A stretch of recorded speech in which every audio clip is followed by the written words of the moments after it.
Imagine the life of a woman named Maria, a lonely widow in a remote village where the wind carries the scent of dry earth and wilted flowers, and the nights are filled with the oppressive silence of an empty house, echoing memories of a husband lost to illness and children who departed in pursuit of distant dreams, leaving her with the weight of an existence that seemed an endless cycle of lack. No food on the table, no laughter in the walls, no purpose in a heart that beats slowly like a tired clock.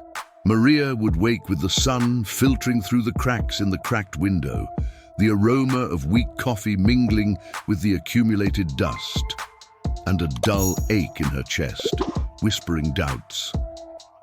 God, if you are good, why is my life such a barren desert?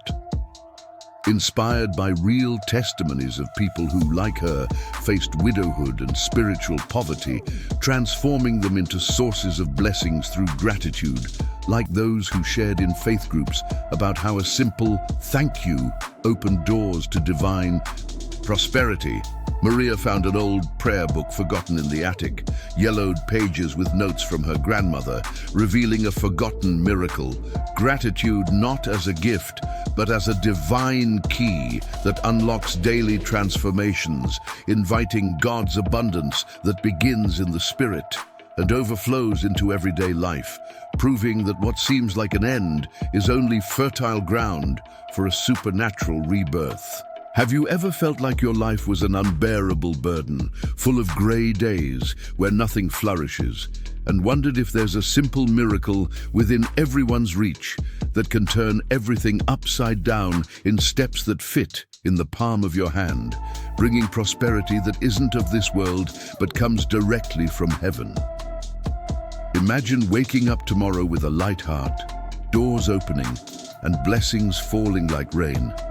What if I told you that gratitude is the forgotten miracle that transforms the ordinary into the extraordinary? Let's lose ourselves in this journey together, as if we were sitting on the porch of an old house at sunset, the warm air laden with the sweet scent of wild jasmine, the distant sound of birdsong like a secret hymn.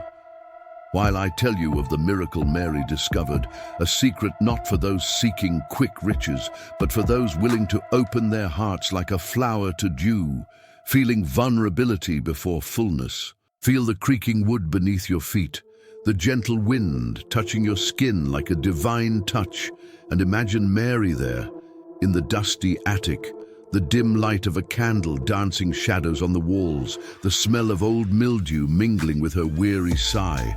As she opens the book with trembling fingers, the dilemma tightening her chest. Continue in the bitterness of loss or risk a thank you that seems too small to change anything.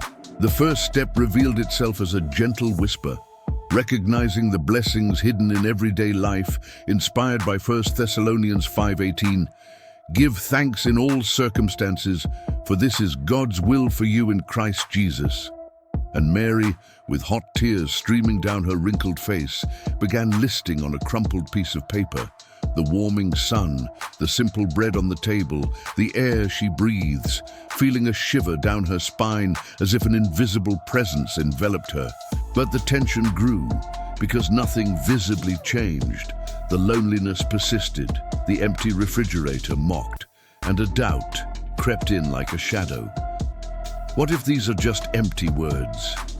Stay with me, because the second step brings a turnaround no one sees coming, a break in the pattern that transforms murmurs into miracles. The next day's twilight painted the sky deep red, the scent of damp earth after a rare rain rising like a renewed promise, and Mary, her heart still heavy as a stone in a river, faced the process with fragile determination, expressing gratitude verbally, as in Psalm 104, "Enter his gates with thanksgiving and his courts with praise. Give thanks to him and bless his name," she whispered aloud in the lonely kitchen, the words echoing like echoes in an empty valley, giving thanks for the husband she loved, for the children who grew strong, for the God who had not abandoned her. Her thoughts swirled. I thank you, but what if the emptiness remains? The surprise came subtly, like a ray of light cutting through clouds. A neighbor knocked on the door with a basket of fresh fruit, saying she had felt it in her heart to share. Not solving everything, but igniting a spark of connection Mary had not felt in years. The intensity was rising now, because the third step required living generously. Echoing Colossians 3:15, "Let the peace of Christ rule in your hearts, since as members of one body you were called to peace. And be thankful." And Mary, smelling the aroma of baking bread that she shared with the village poor, despite her own scarcity, the dilemma tightening like a lump in her throat. Give when you have little, or hoard as a shield against fear. You feel that same struggle now, don't you? That taut rope between selfishness and faith, questioning whether gratitude truly attracts prosperity. But wait, because the following days bring a twist that changes the course. A question that will only be unraveled. Later, what if the miracle is not in what you receive, but in what flows through you? The days unfolded like slowly turning pages, the village air heavy with the scent of flowers blooming after the rain, and Maria, her body lighter but her mind still at war with ancient shadows, embraced the steps with an intensity that burned within, repeating them daily, acknowledging, expressing, living, the conflict culminating in sleepless nights where memories of loss haunted her like ghosts, longing to return to her family's lament, but feeling an invisible force driving her on. The break in the pattern came unexpectedly. Letters from her children arrived, full of love and promises of visits. A garden she had planted in gratitude bloomed abundantly, selling flowers that brought in a modest but growing income, and her faltering health was strengthened by visits from friends touched by her actions. Tension pulsed like a swollen river, leading to moments of profound doubt. God, is this the miracle? But the twists and turns kept piling up. A forgotten inheritance from a distant relative surfaced, not rich, but enough to renovate the house, and invitations to share her story at faith gatherings placed her at the center of a community that nourished her spiritually. God's prosperity wasn't gold falling from the sky, but this daily transformation, filling the void with overflowing peace, healing wounds like a gentle balm. Do you smell the flowers opening in your imagination, the sun warming your skin like a blessing? This is hope blossoming, but there is a final revelation that will surprise you, a truth that proves that the miracle of gratitude is no secret, but a power within everyone's reach.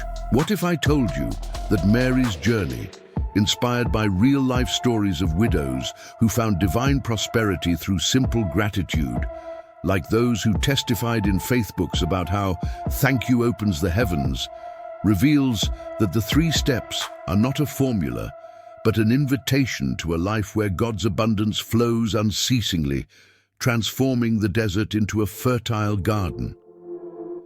Do you believe this really happened and can happen to you?